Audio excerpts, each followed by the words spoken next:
Hello, I'm David Hughes. Welcome to Your Perfect Body, the podcast of the Esoteric Teaching Community.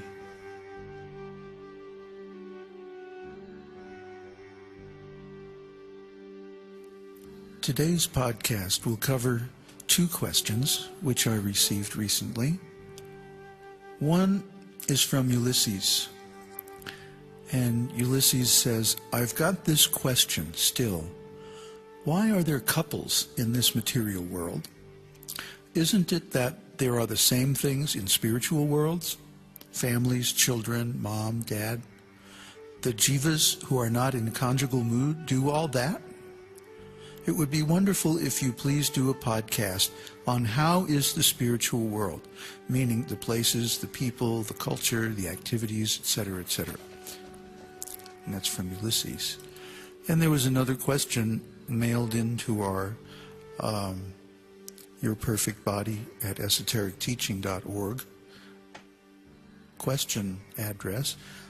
And the question is, what is your inner state? And since there are complementary and linked aspects to both of these questions, I'll try to answer them sort of together. Okay? So the answer to the first question is pretty direct. There are couples in this material world because there's couples in the spiritual world. Exactly. Radha and Krishna are the first couple. And from them everything expands. Krishna expands in many, many forms as different personalities of Godhead, and Radha expands in many forms as his multifarious and variegated spiritual potencies. So all these male and female forms are coming from their first original forms. And all these different relationships and activities that we see in this world are coming from their activities and relationships. So in the spiritual world, Radha and Krishna and everybody else have a mother and father. In certain pastimes, they have children. For example, in Dwarka Leela, Krishna and his many thousands of wives, queens actually, have 10 sons and several daughters, I think, by each queen. So Krishna had 16,108 queens. Multiply that by 10, you have the number of his sons, and maybe multiply it by 2 or 3 more to get the number of daughters, and you have an idea of Krishna's family. And of course, Krishna didn't just have wives and children, he also has elderly relatives. The whole Yadu dynasty was actually related to Krishna in one way or another, and they of course were cousins of the Vrishnis, who were the Pandavas and the Kauravas and all those families. They were all related, all royalty in ancient India. And in the spiritual world, they appear with even more opulence and more incredibly wonderful pastimes than the ones manifested in this material world, in Vrindavan, Dwarka, and Mathura, and places like that when the Lord was here 5,000 years ago. Well, where to begin to describe these relationships? A good place would be the conception of sthāyi bhava. We've often talked about the 5 different flavors of relationships that one can have with God. These are called sthāyi bhava. Sthāyi means standing or permanent, and bhava, of course, means an emotional mood, an ecstatic flavor of relationship with God. So there are 5 of these principal sthāyi bhavas. The eternal relationships between the soul and the Supreme.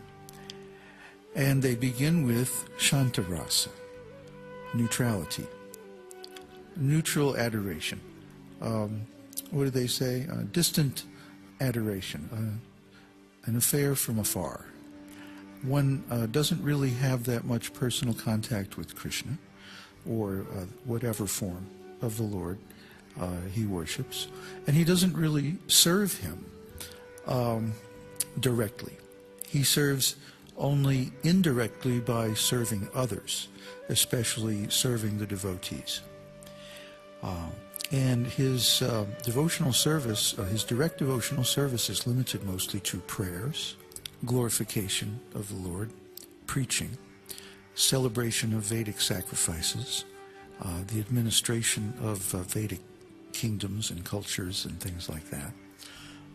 The great sages who maintain the Vedic literatures and who teach things like subjects like Sanskrit, philosophy, logic, so many of those. And they are all pretty much in Shantarasa. The great Himalayan sages and people like that who make a lifestyle out of austerities and meditation and direct seva to the Lord in their spiritual form. They can't live in the midst of society. They have to go off by themselves. They have to become neutral. They have to find a place inside that's not connected to anything except the Lord. And when they do that, then they feel great bliss, great peace, shanti, shanti, shanti. But that's only the beginning of the possibilities of relationship with the Lord. Shantarasa is sometimes called passive servitude, because one does not really do anything unless the Lord orders him directly. You do this. Yes, sir. So many stories in Śrīmad-Bhāgavatam and Krishna book, and you should read both of these and study them in this light. That some of the servants are in a passive state. They're told what to do and they do it. And some are in an active state. Like, for example, Arjuna. Arjuna is fighting on the battlefield of Kurukshetra in Bhagavad-gītā. And he is a very active personality, very assertive, powerful personality. Krishna is explaining everything to Arjuna, what he would like him to do. But Arjuna doesn't just say, yes, sir. He says, wait a minute. Maybe that's not such a good idea. What do you think, Krishna? I mean, shouldn't we have a talk about this? And so there they are in between the two armies on the battlefield going, well, I don't know, Krishna, you know, if we kill everybody here on the battlefield, things aren't going to go very well for society. What's he doing? Is he arguing with Krishna? No. What he's doing is active service. In other words, he's engaging his initiative. So he has to be clear on exactly what Krishna has in mind so that he can act to do it or provide it, whatever the service is that would make Krishna happy. He's not a passive servant, he's an active servant. And this is called dasya ras. Dasya ras means active servitude, servitorship. It should be servitorship because it's a great honor to be a servant of the Supreme Lord. And to carry out one's duties for his satisfaction is the principle of karma yoga. It's also the principle of devotional service. So they go very well together. Now, as far as servants, some are closer and some are farther away. For example, Hanuman in Ram Lila has a very respectful, awe and reverence type of relationship with Krishna. Arjuna is more of a friend to Krishna. He's closer to Krishna than, for example, Hanuman is to Ram. So they are of equal stature. Sometimes Krishna will share a meal with Arjuna. or sometimes they will travel together on an equal level as friends. Sometimes they would even, stay together, live together for a time. So they were relatives, but they were also friends. And this relationship is called Sakhya Rasa. Sakhya means friend, or friendship. Sakhi means friend. Anyway, the friends of Krishna are mostly male, and they are of the same age, the same social standing, if that's a consideration, as it is, for example, in Kshatriya, warrior or king class.